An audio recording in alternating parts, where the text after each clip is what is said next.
wartime zone. At 0340 hours local time on a brutally cold night in early 2026, a fully loaded Russian freight train thundered through one of the last remaining single-track bottlenecks on the Trans-Siberian Railway, the vital iron artery carrying hundreds of tons of North Korean-supplied munitions toward the Ukrainian front lines. Deep inside Russian territory, thousands of kilometers from the border, the train crew had no inkling that their run was about to end in flames. Unseen in the frozen darkness ahead, a small Ukrainian special operations team, call sign Phantom, had spent months infiltrating across vast distances to reach this precise location near Khabarovsk, placing specialized incendiary charges designed to burn at temperatures hot enough to liquefy steel and sever the rails like a blowtorch through butter.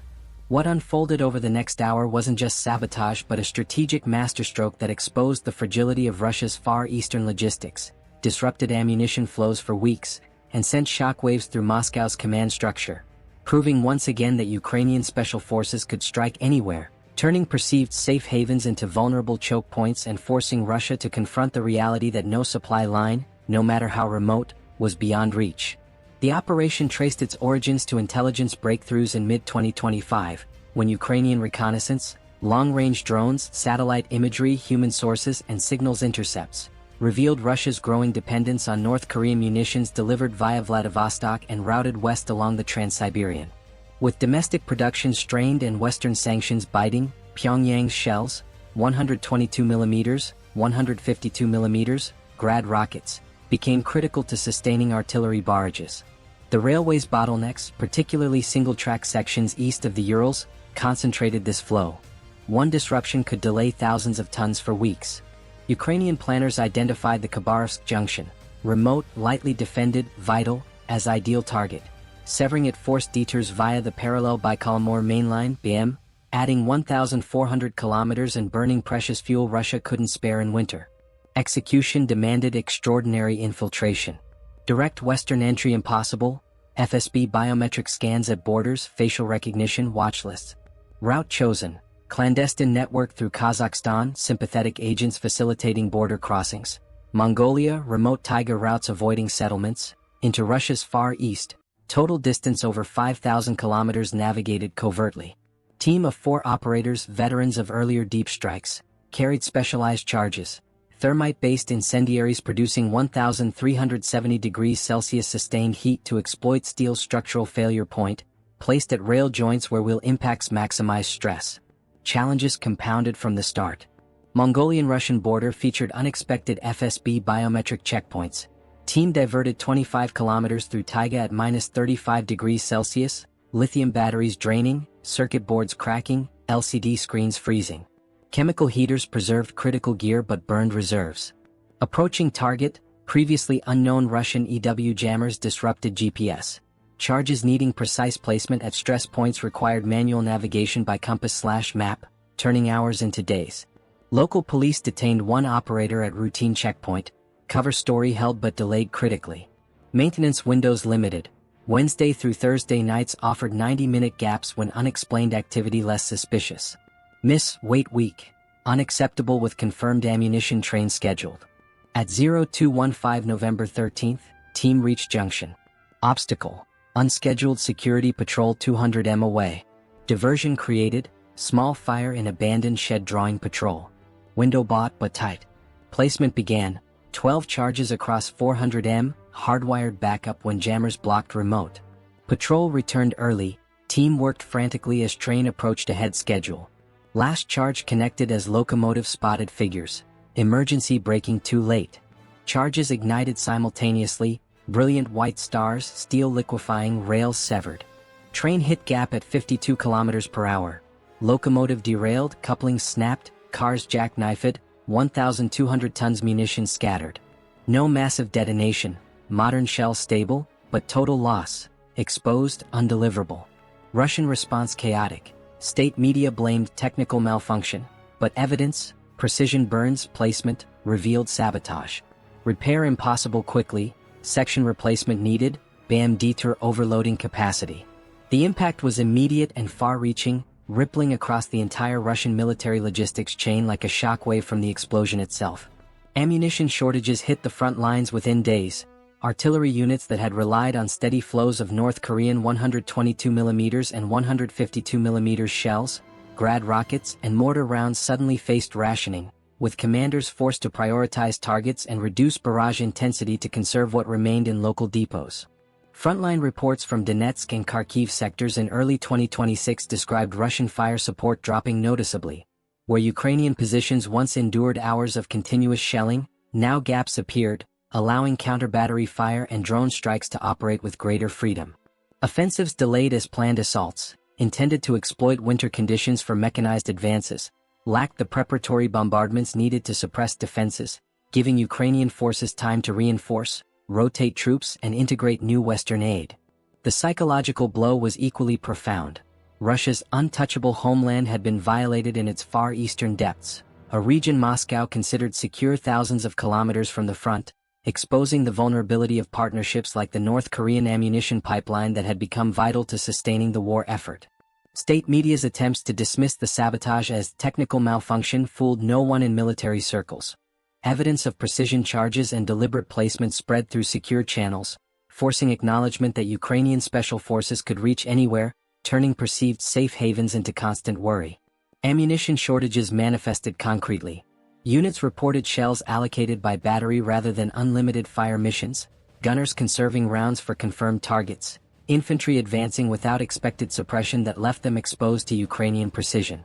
The 1,200 tons lost represented weeks of sustained bombardment for multiple divisions, enough to support major offensives now postponed into uncertain spring conditions when mud would favor defenders. Russian commanders diverted scarce airlift capacity, and 124s and Il-70s to fly emergency supplies from Vladivostok, burning fuel and maintenance hours while exposing aircraft to potential strikes. The BAM detour overloaded capacity. Lower volume line designed for different traffic now handling munitions trains, causing delays measured in weeks as scheduling conflicts and infrastructure strain mounted. The psychological blow struck deeper than any physical destruction, penetrating the carefully constructed facade of invulnerability that the Russian state had maintained for its citizens and soldiers alike since the war's beginning. Russian soldiers and officers, many of them conscripts drawn from the very eastern regions like Khabarovsk Krai, Primorsky Krai, and Amur Oblast where the Trans-Siberian sabotage occurred, learned in the most visceral way that their homeland was no longer a sanctuary, that the vast distances and supposed security of Siberia and the Far East offered no protection from Ukrainian determination. These men, often mobilized with promises of defending the motherland from distant threats, now confronted the reality that the war had come home in ways no propaganda could fully suppress. Whispers spread through units. If Ukrainian saboteurs could reach a remote railway junction near Khabarovsk, place charges with precision and vanish into the taiga, what prevented similar strikes on bases closer to home, on factories producing their equipment, on families living along vulnerable corridors?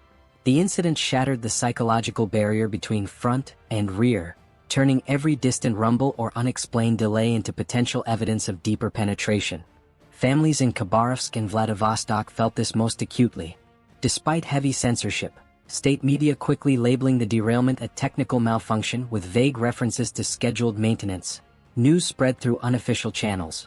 Social media posts from locals near the site showing twisted wreckage and emergency responders, videos smuggled past filters capturing the scale of destruction, word-of-mouth accounts from railway workers or relatives of first responders. Parents who had bid farewell to sons heading west to fight now wondered if supply lines bringing food, fuel, and goods home could be next. Trains delayed indefinitely, shelves in stores growing bare as winter deepened, prices rising for essentials rerouted by longer paths. Mothers in Vladivostok, whose husbands worked ports receiving North Korean shipments, questioned whether those friendly deliveries were worth the risk when Ukrainian teams could strike thousands of kilometers away. The sabotage didn't just disrupt munitions, it disrupted the narrative of safety, planting seeds of doubt that no amount of television propaganda could fully uproot. The North Korean partnership, once touted by Kremlin mouthpieces as a strategic masterstroke providing unlimited artillery shells to overcome Western sanctions, was exposed as profoundly vulnerable in ways that diplomatic posturing couldn't conceal. Pyongyang's deliveries, hundreds of thousands of 122mm and 152mm rounds, Grad rockets critical to sustaining barrages, had become lifeline, but the derailment revealed how precarious that lifeline was. Containers marked for frontline use now lay scattered across frozen Siberian ground, exposed to elements and impossible to recover quickly. North Korean officials, already sensitive to perceptions of being junior partner, faced quiet embarrassment. Their munitions, shipped across seas and railways at great expense, destroyed not by American missiles but Ukrainian saboteurs operating in Russia's own backyard. Diplomatic channels carried strained conversations, assurances from Moscow that security would improve, requests from Pyongyang for faster offloading and alternative routes, underlying tension that reliable ally Russia couldn't protect contributions meant to bolster joint efforts against Western imperialism. The Kremlin faced an acute narrative crisis that no amount of media control could fully resolve. Admitting sabotage meant acknowledging Ukrainian operational reach extending thousands of kilometers into Russian territory, undermining claims of control and inevitable victory that sustained domestic support. It would validate Western assessments of Russian vulnerability and embolden internal critics who questioned war's cost. Denying it, insisting on technical malfunction, despite obvious evidence of precision charges and deliberate placement, strained credibility to breaking point. Independent investigators, railway experts, even sympathetic bloggers pointed out inconsistencies. Rails severed with thermite-like precision, charges placed at exact stress points, no accidental cause explaining simultaneous multi-point failure. State media's vague explanations, wear and tear, extreme weather, fooled fewer as images circulated, forcing propaganda to pivot to deflection. Blaming NATO mercenaries or Western special services without evidence, claims that rang hollow when Ukrainian capabilities had evolved indigenously. This crisis extended to military morale. Officers who briefed troops on secure rear now faced questions they couldn't answer honestly. Conscripts from eastern regions, many seeing service as distant duty, now worried about families along disrupted routes. The partnership's exposure fed resentment. North Korean shells meant to give advantage, now symbolized dependence on unreliable allies whose contributions could vanish overnight. Because sometimes small teams achieve what massive forces cannot. For operators disrupting supply sustaining hundreds of thousands, exposing vulnerabilities no amount of quantity conceals. And Ukrainian special operations, striking where enemy feels safe, turn quantitative superiority into nightmare by making mass irrelevant through precision at critical nodes. The psychological depth compounded. Soldiers questioning if homeland truly secure, families doubting war's cost when disruption reached home, leaders struggling narrative admitting weakness or denying reality. Because psychological blows, doubt planted, confidence eroded, often outlast physical. And Ukraine's deep operations remain why war defies simple arithmetic of numbers. Because sometimes small teams with determination achieve what massive forces cannot. 4 operators enduring months of grueling infiltration across frozen taiga and hostile borders, carrying specialized but portable incendiary charges that turned one ammunition-laden freight train into a strategic disruption cascading across Russia's entire war effort, accomplishing in a single night what divisions of troops or squadrons of aircraft might fail to match despite vastly greater resources and visibility. The operation's elegance lay in leverage, minimal resources, a team of 4 highly trained specialists equipped with compact thermite-based devices capable of sustained 1,370 degrees Celsius burns, disrupting maximal effect, delaying weeks of critical ammunition deliveries and forcing months of logistical reconfiguration that strained Russian capabilities across multiple fronts, all without direct confrontation that would invite overwhelming response or high casualties on either side. Massive forces, by their nature, require visible deployment that announces intent long before execution. Troop concentrations detectable by satellite, aircraft sorties triggering air defenses, naval movements tracked across oceans, each creating predictable patterns that enemies prepare to counter, each demanding vulnerable supply chains of fuel, parts, and personnel that become targets themselves. Small teams, conversely, operate in shadows, infiltrating through routes deemed impossible, moving without electronic signature or heavy equipment, striking surgically where enemy least expects because conventional thinking dismisses such deep penetration as impractical. The Trans-Siberian Sabotage exemplified this leverage perfectly. 4 operators, veterans of earlier special missions, selected for endurance, technical expertise, and linguistic/cover skills, spent months maneuvering from Ukraine through Kazakhstan's steppes, using sympathetic networks for border crossings, Mongolia's remote taiga, evading patrols in -35 degrees Celsius conditions that tested human limits, into Russia's far east where surveillance thinned across vast distances. Their payload, dozen charges weighing kilograms total, easily backpacked, targeted precise structural weaknesses in our 65 rails at joints where wheel impacts maximize stress. Ignition created self-sustaining reactions impossible to extinguish, liquefying steel and ensuring complete severance. One train, 1,200 tons of North Korean munitions, derailed became total loss. Cars scattered, contents exposed to elements, recovery delayed indefinitely in remote winter conditions. This minimal input yielded maximal output. Weeks of ammunition delay rippling to front lines where artillery units rationed shells, reducing barrage intensity that allowed Ukrainian counter-battery fire greater effect. Months of reconfiguration as Trans-Siberian bottleneck forced rerouting via BM line, overloading capacity and burning fuel reserves critical for winter operations. Russian quantitative advantages, vast railway network, numerous trains, stockpiles, turned into liability when single point disrupted flow supporting hundreds of thousands of troops. Massive forces attempting similar, air strikes on railways requiring dozens of sorties, detectable from launch, ground raids needing battalion strength, impossible to conceal across thousands of kilometers, would trigger overwhelming response. Air defenses, rapid reaction forces, political escalation. Small team achieved surprise because scale defied expectation. Russia allocated security to obvious threats, front lines, Crimea, western borders, leaving eastern vastness relatively unguarded, assuming distance itself protection. The operation's elegance extended to risk management. No direct confrontation avoiding casualties that escalate politically, portable charges leaving minimal forensic trace complicating attribution, withdrawal routes planned through same shadows used for ingress. Leverage multiplied because enemy couldn't respond proportionally, deploying divisions to guard entire railway impractical, diverting aircraft from front weakened offensive capability, political admission of vulnerability damaging domestically. Small teams thrive where massive forces falter because they exploit asymmetry, operating below detection thresholds, striking high values/low defended nodes, accepting individual risk for strategic gain. Four operators disrupted what squadrons might attempt at greater cost and visibility, precision over power, surprise over strength. This principle, leveraged through minimal resources disrupting maximal effect, defined Ukrainian special operations success. Earlier missions hit bridges in occupied territory, deeper penetrations targeted depots, Trans-Siberian strike pushed boundaries, proving no distance safe.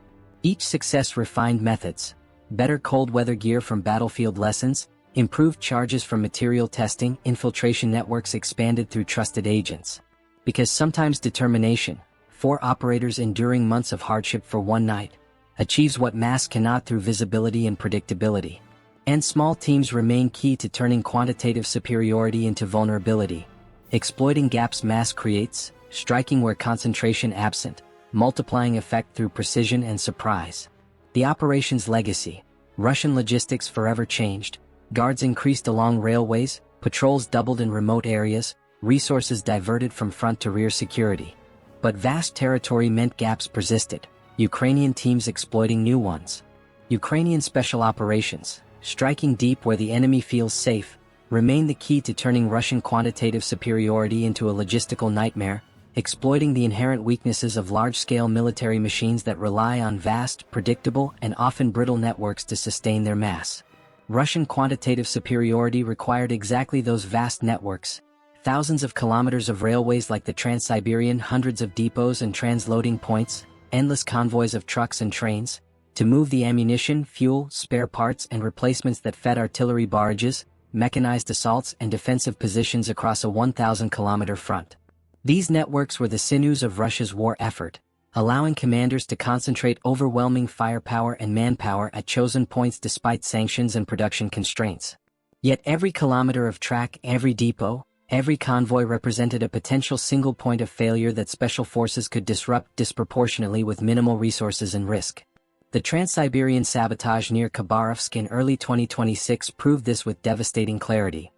One team of four operators, after months of infiltration, severed a critical artery that fed entire fronts, forcing immediate resource reallocation from offense to protection, exposing the fragility of partnerships like North Korea's ammunition pipeline, and eroding morale from frontline troops to rear area garrisons who suddenly realized nowhere was truly safe. The operation's success lay in understanding how quantitative superiority creates its own vulnerabilities. Russia's ability to fire tens of thousands of shells daily depended on uninterrupted flow along fixed infrastructure. The Trans-Siberian and parallel BAM lines carrying containers from Vladivostok where North Korean ships offloaded, through junctions like Khabarovsk where single-track sections concentrated traffic, to western depots feeding Ukraine fronts. These routes were predictable by necessity. Trains followed schedules, depots occupied known locations, convoys traveled highways or rail corridors that engineering battalions had improved over years. Predictability allowed planning but also exposure. Ukrainian intelligence mapped every bottleneck, every maintenance window, every patrol pattern through persistent reconnaissance and human sources. Special forces exploited this. 4 operators reaching a remote junction Moscow considered secure precisely because conventional thinking dismissed deep penetration as logistically impossible. Disrupting one node cascaded across the system. The Khabarovsk derailment didn't just destroy 1,200 tons of munitions, it blocked the main line for weeks, forcing rerouting via BAM whose lower capacity and harsher terrain couldn't handle sudden volume. Delays compounded. Trains backed up at sidings, fuel burned idling or detouring, maintenance crews diverted from frontline repairs to track reconstruction in freezing conditions. Russian commanders reallocated engineering units from offensive preparations. Bridging teams needed for Donetsk pushes now fixing Siberian rails. Transport aviation strained flying emergency supplies that exposed aircraft to Ukrainian air defenses. The quantitative edge, more shells produced thanks to North Korean partnership, became irrelevant when those shells sat stranded thousands of kilometers away, unusable while Ukrainian positions endured reduced barrages. Exposing partnerships amplified the nightmare. North Korea's role, once celebrated in Kremlin propaganda as strategic masterstroke bypassing sanctions, became liability. Shipments visible from space at Vladivostok ports, vulnerable throughout transit, diplomatic embarrassment when reliable ally contributions destroyed on Russian soil. Pyongyang faced quiet pressure for faster deliveries or alternative routes, straining relations already complicated by payment issues and quality concerns. Russian officers dependent on those shells saw partnerships' fragility, foreign munitions critical yet exposed by inability to protect own territory. Eroding morale struck deepest. Soldiers at front, many Eastern conscripts, learned through unofficial channels, family calls, smuggled videos, that sabotage reached home regions, turning defending motherland narrative hollow when motherland itself vulnerable. Rear garrisons tasked with railway security faced impossible mission. Guarding 9,000 kilometers line with finite troops meant gaps everywhere, constant fear of unseen teams. Officers who boasted inevitable victory now managed crises, explaining delays to superiors, rationing ammunition, watching offensives postponed. Ukrainian special operations exploited these weaknesses by design. Small teams bypassing quantitative defenses through stealth and surprise, striking fixed infrastructure massive forces must protect but cannot fully secure. Centralized control created single points of failure, key junctions, major depots, critical bridges, that few operators could target with outsized effect.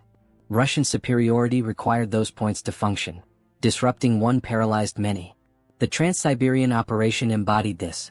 4 operators turning one train into months of disruption, forcing reallocation that weakened offense, exposing partnerships sustaining quantity, eroding morale sustaining will. Quantitative superiority became nightmare when small, determined teams made mass irrelevant. Because special operations, striking deep where safe, turned strength into liability.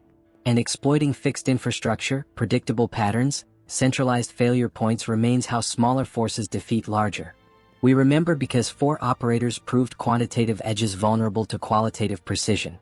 Because one sabotage reshaped logistics feeding entire war. And Ukrainian SOF remain why superiority in numbers becomes burden when adaptability targets weaknesses mass creates. The operation's success reflected 3 years of Special Forces evolution. Early war raids on occupied territory giving way to deeper penetrations as capabilities grew, better equipment, training, intelligence networks. Infiltration through Kazakhstan-Mongolia exploited Russian focus on western borders, surveillance gaps in vast eastern spaces. Survival in -35 degrees Celsius taiga tested endurance but enabled approach conventional forces couldn't match. Because small teams achieve outsized effect by choosing targets where disruption compounds in ways that ripple far beyond the immediate destruction, turning a single act of sabotage into a strategic earthquake that shakes the foundations of an enemy's war machine. The Trans-Siberian derailment near Khabarovsk in early 2026 exemplified this perfectly. One team of 4 operators, after months of perilous infiltration, placed a dozen specialized incendiary charges that severed a critical single-track bottleneck, derailing a freight train carrying 1,200 tons of North Korean munitions and transforming a routine supply run into a cascading crisis. One derailment delayed thousands of tons. Not just the lost train but subsequent shipments backed up at sidings, waiting for repairs in freezing conditions that slowed crews and equipment. The immediate blockage forced detours via the parallel Baikalmur mainline (BM), a lower-capacity route already strained by harsher terrain and winter ice, adding 1,400 kilometers to every journey and burning precious fuel Russia couldn't spare amid sanctions limiting imports and domestic production struggling with parts shortages. Fuel burned idling in queues or rerouting wasn't just logistical cost, it was operational paralysis. Tanks and trucks at front lines running low because tankers sat stranded, artillery units rationing shells because replacements arrived weeks late, winter offensives postponed as resources diverted to emergency airlifts that exposed scarce Il-76 transports to Ukrainian threats. The compounding went deeper. Exposing partnerships turned diplomatic asset into liability.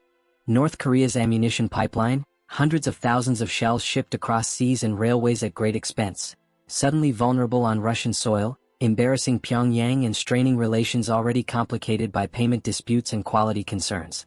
Kremlin propaganda touting unlimited foreign support now faced quiet questions from allies and louder doubts domestically as citizens saw evidence of homeland penetration. Creating doubt permeated command. Officers who planned around secure rear now questioned every supply estimate, diverting engineering units from offensive bridging to railway repairs, reallocating security forces from front to vast eastern lines where gaps remained endless. Doubt bred hesitation. Commanders delaying assaults fearing ammunition shortages, troops questioning if leadership truly controlled territory when saboteurs reached Siberia. And Ukrainian special operations remain the reason why quantitative superiority becomes a liability. Mass requires predictable patterns that special forces exploit with surgical precision, turning sheer numbers into targets that precision negates without ever needing to match scale head-on. The very attributes that enable Russian superiority, thousands of kilometers of railways like the Trans-Siberian and BM lines, hundreds of depots and transloading points scattered from Vladivostok to the Urals, endless convoys of trucks and trains moving munitions, fuel and replacements, depended on fixed infrastructure and routine schedules that small, highly trained teams could study for months, mapping every vulnerability with patient intelligence gathering until they identified bottlenecks, where a single disruption maximized cascading effect across the entire system. These networks weren't flexible, they were rigid arteries designed for efficiency in peacetime, optimized for moving massive volumes along established corridors with predictable maintenance cycles, patrol rotations, and train timetables that allowed planners to synchronize deliveries down to the hour. But predictability in war is a fatal flaw when facing adversaries who refuse symmetric confrontation and instead specialize in asymmetry, operators who treat those routines as invitations rather than obstacles. Russian superiority relied on this predictability to function at scale. The Trans-Siberian, stretching over 9,000 kilometers with critical single-track sections where dual lines converged for terrain or maintenance reasons, carried the bulk of North Korean munitions arriving at Vladivostok, containers offloaded from ships, transferred to flat cars, routed west through junctions like Khabarovsk where traffic concentrated before dispersing toward European Russia. Depots along the route, storage facilities, refueling points, repair yards, operated on schedules tied to railway capacity, stockpiling just enough to sustain forward flow without wasteful overstock. Convoys branching off railheads followed highways improved for heavy military traffic, timed to avoid civilian interference and maximize throughput. Centralized control from Moscow's Military Transport Directorate coordinated everything. Train manifests approved weeks in advance, security detachments assigned based on threat models focused on western borders, maintenance windows scheduled during low traffic periods to minimize delays. This system allowed Russia to project power through mass, firing tens of thousands of shells daily, replenishing mechanized units despite losses, sustaining offensives through winter, but created exploitable patterns that special forces turned into weapons. Small teams studied these patterns with obsessive detail over months, using persistent reconnaissance, low-flying drones launched from border regions, satellite passes timed for key junctions, human sources among railway workers or disaffected locals, to build comprehensive pictures of vulnerabilities. They identified where single-track bottlenecks concentrated traffic, making one derailment delay dozens of trains, where maintenance windows left sections temporarily unguarded, where patrol rotations created predictable gaps. The Khabarovsk operation exploited exactly this, Operators timing placement during a known 90-minute window when unexplained activity was least suspicious, using diversion, small fire and abandoned shed, to draw unscheduled patrol, striking when ammunition convoy most vulnerable, loaded, moving through remote section, escorts complacent in safe territory. Predictable patterns became exploitable because mass demands routine. Trains can't deviate significantly without massive reconfiguration. Depots can't relocate quickly without disrupting flow. Security can't cover every kilometer without thinning elsewhere. Operators time charge placement during known gaps. Wednesday through Thursday night maintenance when track inspectors absent, patrols reduced, using diversion to extend window when patrol appeared early. They struck when convoy most vulnerable. Ammunition load confirmed through intelligence, moving through bottleneck where derailment maximized blockage, winter conditions ensuring repair delays. Centralized control created single points of failure that small teams targeted with devastating efficiency. One junction severed paralyzed flow for weeks because alternative routes lacked capacity. One depot hit delayed multiple units dependent on its stockpiles.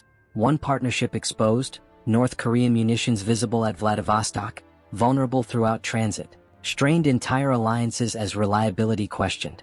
Russian command's top-down structure, approvals flowing through Moscow, responses requiring committee coordination, delayed reaction while Ukrainian teams, operating with mission-type orders and real-time adaptation, executed and exfiltrated before effective counter developed.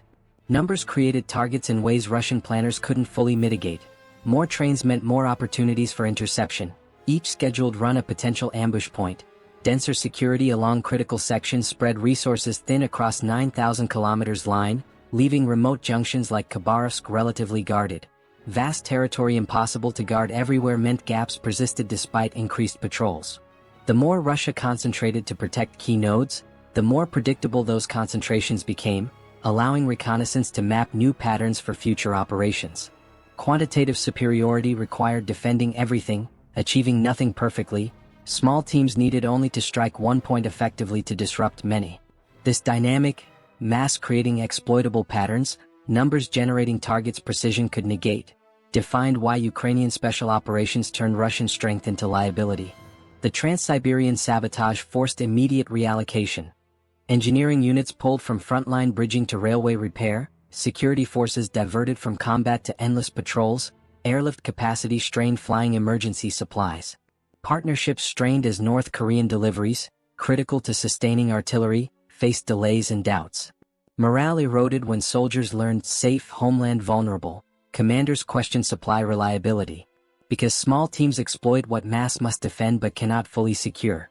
And Ukrainian special operations, mastering asymmetry through precision at critical nodes, remain why quantitative superiority becomes burden when facing adaptability that strikes where numbers spread thin. The operation's success reflected years of evolution. Early raids teaching infiltration basics, mid-war operations refining deep penetration, 2025 to 2026 maturation achieving strikes thousands of kilometers away. Each mission built on previous, captured Russian equipment reverse-engineered for counters, failed attempts yielding lessons for success, networks expanded through trusted agents. Because determination, small teams accepting months of risk for minutes of action, turns quantity into vulnerability. And precision in shadows negates mass in open. We remember because 4 operators proved wars turn on choosing right targets, not matching numbers. Because one sabotage reshaped logistics feeding entire war. And Ukrainian SOF remained decisive when adaptability exploits enemy scale against itself. The Trans-Siberian operation proved this. 4 operators severing artery feeding entire fronts forced reallocation weakening offense. Engineers fixing rails instead of building bridges, exposed partnerships, North Korean munitions vulnerable on Russian soil, eroded morale, homeland no longer sanctuary. Quantitative edges, more tracks, more trains, more guards, became self-reinforcing weaknesses when small team made mass irrelevant through precision at critical node. We remember because 4 operators in darkness proved determination trumps mass when applied precisely. Months enduring cold, evading patrols, placing charges under time pressure, achieving strategic disruption that massive forces, visible, predictable, resource-heavy, couldn't match without escalation risking broader conflict. Their success honored earlier sacrifices. Teams lost on prior missions providing lessons that refined techniques, intelligence networks built through years of quiet work enabling infiltration. Because sometimes small teams change wars through leverage, minimal risk for maximal effect, shadows exploiting light. And Ukraine's deep strikes, turning untouchable into vulnerable, remain why quantitative superiority crumbles against adaptability that strikes where mass can't protect.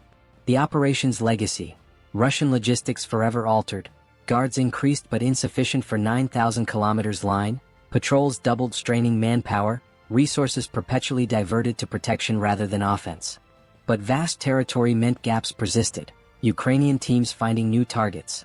Because determination, for operators defying impossible, turns quantity into liability. And precision in shadows achieves what mass in open cannot. We remember because small teams prove wars turn on human will as much as material. Because one sabotage reshaped Eastern logistics. And Ukraine's special operations remain decisive when adaptability exploits enemy scale.